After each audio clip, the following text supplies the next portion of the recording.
more effective than tax increases and stabilising. Member, order. Sorry to interrupt the member, but the time for this debate has now concluded, and I call on the Minister of Finance, the Honourable Bill English, to reply if he wishes. Mr. Speaker. Honourable Bill English. Well, Mr. Speaker, it's been interesting just to hear the budget debate wandering along, and I must say that the attitude the Labour opposition brought to the House today is pretty much the one that they've carried through the debate.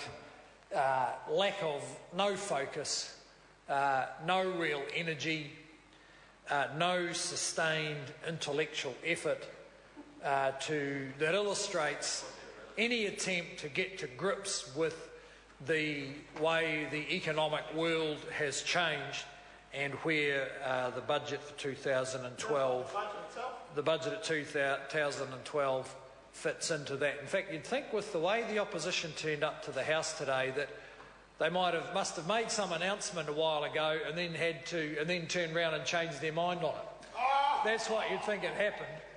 I can't recall an opposition that was meant to be opposed to a budget coming into the House with such a weak performance as today.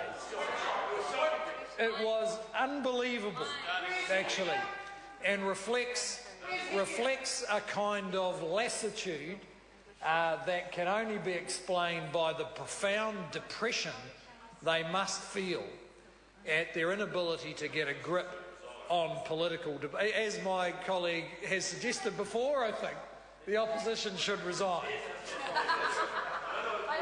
But I can tell you one reason why that is, Mr. Speaker, and that is that the Labour Party in particular, and to some extent the Green Party, are quite disorientated by the way that this budget deals with public services. I mean, there's a lot of commentary about the general economy, and I can come back to that. But, well, and that's exactly my point. That's exactly my point. The whole of the New Zealand centre-left has been waiting round for when the wolf will rip off its sheep's clothing, sack half the public services, shut the hospitals, and then they'll get their diet of media stories that enable them to put their feet up and say, the world is the way we always thought it would be. The nasty gnats don't care about anybody. We do, and in the end they'll vote for us. And it's not happening. A striking feature of this budget and the election campaign is that all those people who actually in the ballot box do support the Labour Party are working so constructively with the government on public services, on solving our social problems, that we didn't hear a word of criticism. Not in the election campaign and not around this budget, with one exception, and that was over the pupil-teacher ratios. And that was so obvious because it was exceptional. Clearly the member doesn't know what budgets used to be like when they were tight.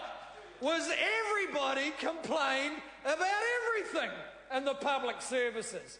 But not now, because this budget includes large investments in aspects of public services which the previous Labour government disgracefully neglected or incompetently messed up. But actually no one really cares about what they did, because there's a whole lot of people out there constructively engaged with the National-led, John Key-led government on, for instance, taking some serious action about long-term welfare dependency. Labor wrung their hands about it while it got worse through the most unfavourable employment conditions in a generation. The centre-left who support them now realise that writing strategies and wringing your hands doesn't work, and they are constructively engaged with this government, with this cabinet, in major change in how we deal with welfare issues health issues and education issues. And I'll just give one very simple example, is immunisation rates. Tell us about the teachers. Immunisation rates, which for 30 years, particularly among Maori and Pacific children, those who need it most, have been below 70%, and today they're above 90%. Above 90%. Not because of strategies, workshops and consultants, but simply because this government said, we don't accept that. We think it can be better, and if we tell people it can be better, they'll do the job, and the Public Health Service has done a fantastic job of lifting those immunisation rates, so there is now no difference in immunisation rates between Pākehā children and Maori children, even in difficult areas like the Bay of Plenty. That's just one example. Didn't actually take a lot more money, but did take some. And the other examples are particularly around welfare, where the bankruptcy of the New Zealand Labour Party is becoming more obvious by the day. Not a single idea have they contested around the biggest single allocation of funding in this budget, which is well over $250 million to welfare reform. Not a word. Not a word. And the reason is because they have no idea how to deal with it, how to put up a better idea, or how to politically contest what National is doing. Because what we are doing is moving on from the dreadful passivity of the previous Labor government that said, because we care about our most vulnerable people, we don't actually have to do anything to stop them being vulnerable. And the sneaking suspicion is that what drives the Labor Party is they want people dependent, because then they need to get them a state house. Then they need to have workshops, consultants and statisticians running a whole industry talking about them. And this government believes people don't need to be vulnerable. They're not there as fodder to our political machine like they're fodder to the Labor Party political machine. And we have committed over $250 million in this zero budget to doing more to help more people who we believe can be out of dependency. And the other benefit of it might be they then stop voting Labor. And wouldn't that be fantastic? That would be a real measure of success. So, Mr. Speaker, that's why the budget debate has been a bit lacklustre, because the once great Labor Party's got nothing to say that's relevant to the issues of the day. They just harp on with decades-old slogans and hope that somehow we'll stuff up public services enough that that will feed their political strategy. And it hasn't happened.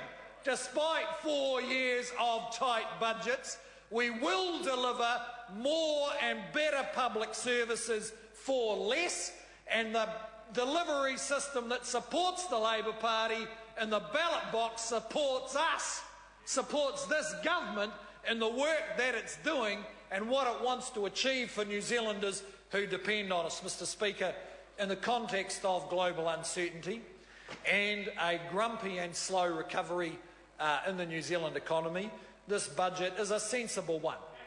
It's a sensible one.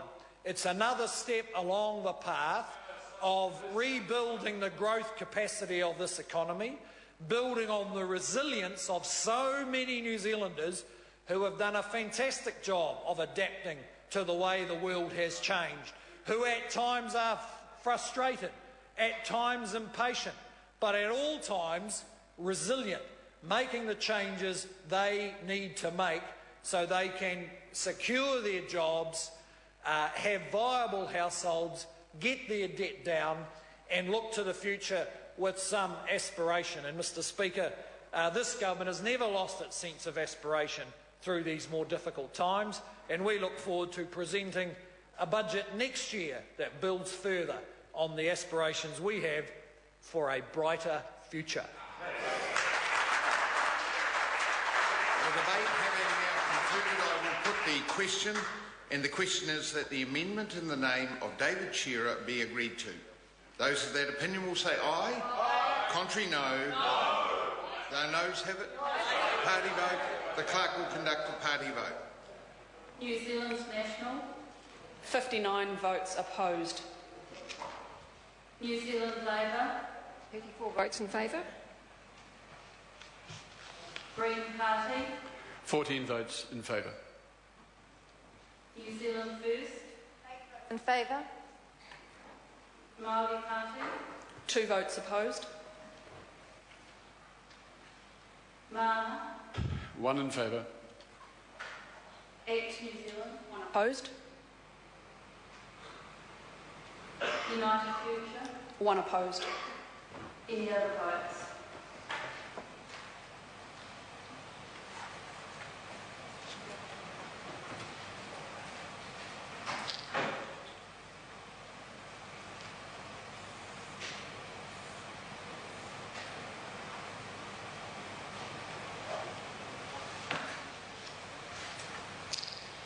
The ayes are 57, the noes are 63. The noes have it. The amendment is not agreed to. The question is that the bill be now read a second time.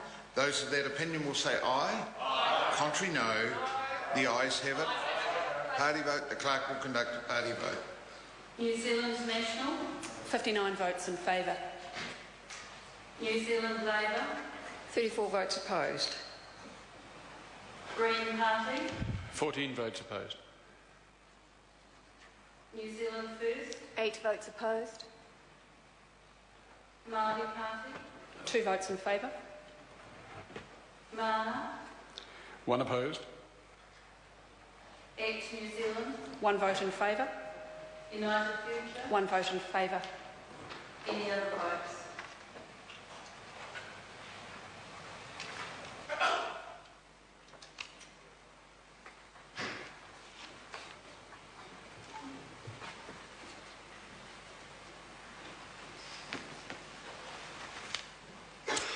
The ayes are 63, the noes are 57. The ayes have it. This bill is set down for committee stage next sitting day. Appropriations Estimates Bill, second reading. Call on Government Order of the Day number 2. Appropriations 2011-2012 supplementary